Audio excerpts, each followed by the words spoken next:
하나님께서 오늘 우리에게 주신 말씀은 신약성경 누가복음 24장 44절에서 53절까지 말씀입니다.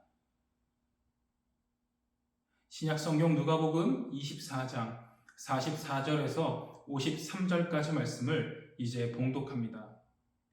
또 이르시되 내가 너희와 함께 있을 때에 너희에게 말한 바 곧 모세의 율법과 선지자의 글과 시편에 나를 가리켜 기록된 모든 것이 이루어져야 하리라 한 말이 이것이라 하시고, 이에 그들의 마음을 열어 성경을 깨닫게 하시고, 또 이르시되 이같이 그리스도가 고난을 받고 제3일에 죽은 자 가운데서 살아날 것과 또 그의 이름으로 죄사함을 받게 하는 회개가 예루살렘에서 시작하여 모든 족속에게 전파될 것이 기록되었으니 너희는 이 모든 일의 증인이라.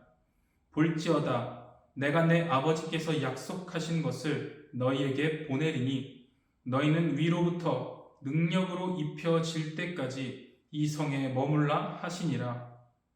예수께서 그들을 데리고 베다니 앞까지 나가사 손을 들어 그들에게 축복하시더니 축복하실 때에 그들을 떠나 하늘로 올려지시니 그들이 그에게 경배하고 큰 기쁨으로 예루살렘에 돌아가 늘 성전에서 하나님을 찬송하니라. 아멘. 누가복음과 사도행전은 유대교와 복음, 유대인과 이방인, 세상과 교회 이런 등과 같이 갈등 가운데 복음이 전파되어가는 이야기를 기록하고 있습니다. 여호수아 시대에 가나안을 정복할 때 이스라엘의 최고의 무기는 무엇이었습니까? 강대한 나라와 드높은 성벽들을 앞에 두고 그곳을 정복할 이스라엘의 최고의 무기는 칼도 물맷돌도 아닌 철기와 병거도 아닌 하나님의 율법, 하나님의 말씀이었습니다. 하나님의 말씀을 앞세우며 나아갈 때 이스라엘은 승리하며 나아갈 수 있었습니다. 예수님은 제자들에게 성경을 깨닫게 해 주셨는데 그 내용은 십자가 사건과 부활, 죄사함을 받는 회개가 그리스도께서 행하신 일을 통해 유대인뿐 아니라 모든 족속에게 전파될 것이라는 말씀이었습니다. 그리고 이제 제자들은 주님 승천하신 후 그 일들의 증인이 되어야 했습니다. 제자들이 그 사명 감당할 수 있는 무기는 말씀이었습니다. 오늘 본문의 저자 누가는 이후 사도행전에서 예수님처럼 제자들이 성경을 풀어서 복음을 전하는 모습을 기록하고 있습니다.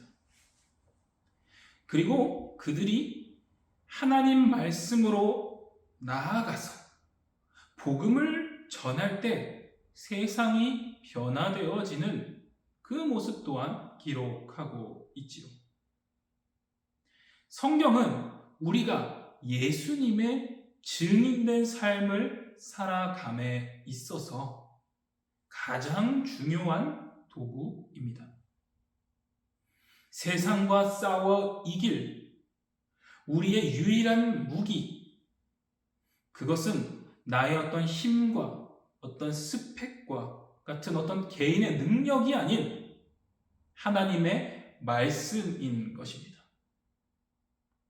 여호수아 시대에 그 강대한 여리고 성이 무너지면서 승리를 얻을 수 있었던 것, 이스라엘 백성이 강해서도 이스라엘 백성이 가지고 있는 무기가 강해서도 아닌 하나님의 말씀을 순종함으로 그 말씀 붙들고 싸웠기 때문입니다. 말씀으로 나아갈 때 그들은 승리를 맛볼 수 있었습니다.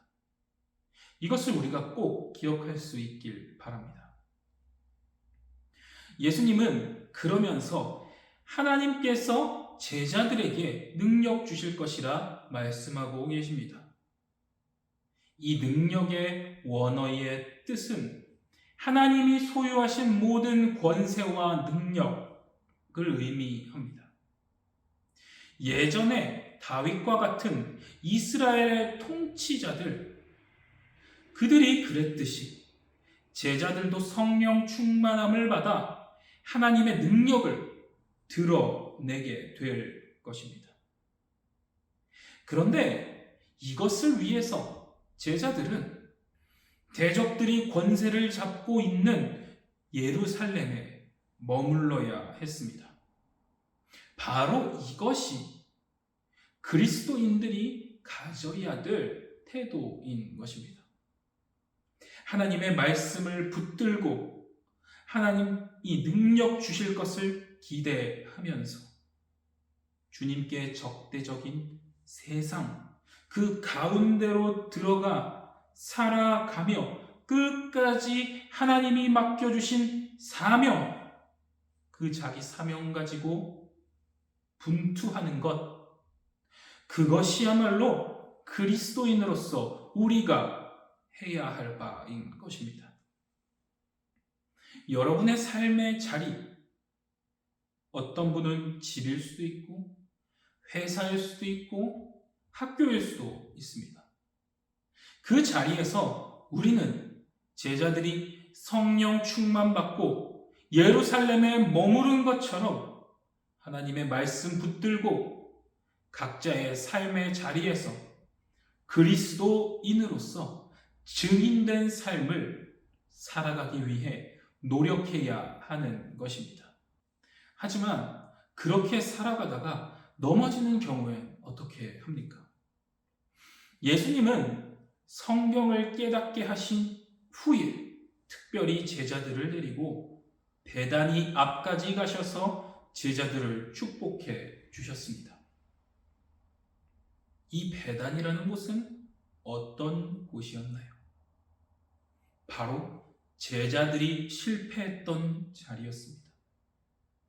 예수님 잡히시던 날 밤 제자들이 두려워하며 모두 예수님을 버리고 달아났던 처참한 실패의 현장이었습니다. 하지만 예수님은 부활하셨고 시간을 되돌려 놓으신 것처럼 제자들을 데리고 베다니로 가셔서 예수님은 그들을 축복하셨습니다. 제자들에게 예수님을 온전히 섬길 수 있도록 다시 기회 주신 것입니다. 지난날 예수님을 버리고 달아났던 제자들은 예수님이 부활하시고 또 축복하시니 그 후 큰 기쁨 가운데 대적들이 진을 치고 있는 예루살렘으로 들어가 그곳에서 찬송을 올려드렸습니다. 이것이 주님께서 베푸시는 회복의 은혜인 것입니다. 그리스도인으로서 세상에서 최선을 다해 사명 감당하며 살아가다가 혹여 넘어져도 괜찮습니다. 중요한 것은 문제가 생겼을 때 그 해결책을 세상이 아닌 주님께 돌아와 주님께 찾는 것입니다. 다시 주님께 돌아오십시오. 그러면 주님께서 축복하시며 회복시켜 주실 것입니다.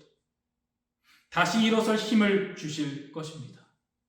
그 회복해 하심으로 다시 세상으로 나아가 다른 박질할 수 있게 될 것입니다.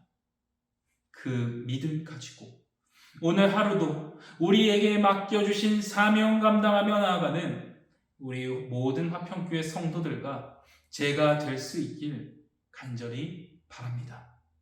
기도하겠습니다. 사랑의 하나님, 오늘 하루 우리에게 허락해 주셔서 감사합니다.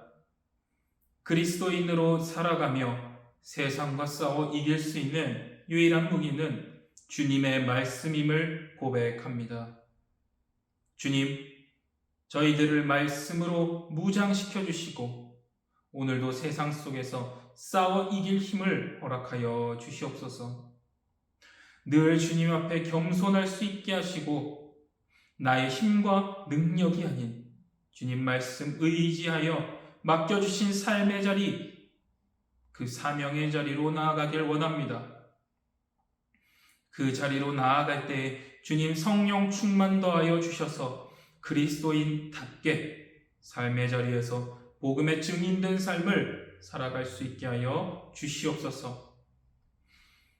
그러나 주님, 저희는 너무나 연약하여서 낭망하고 넘어질 때가 있습니다.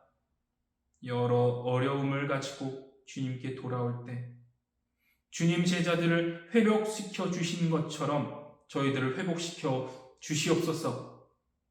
주님께서 회복해 하심으로 다시 힘을 얻어 세상으로 저희 성도들 각자에게 맡기신 사명의 자리로 나아가 승리할 수 있도록 주님 축복하여 주시옵소서. 늘 감사드리며 이 모든 것 살아계신 예수 그리스도의 이름으로 기도합니다. 아멘.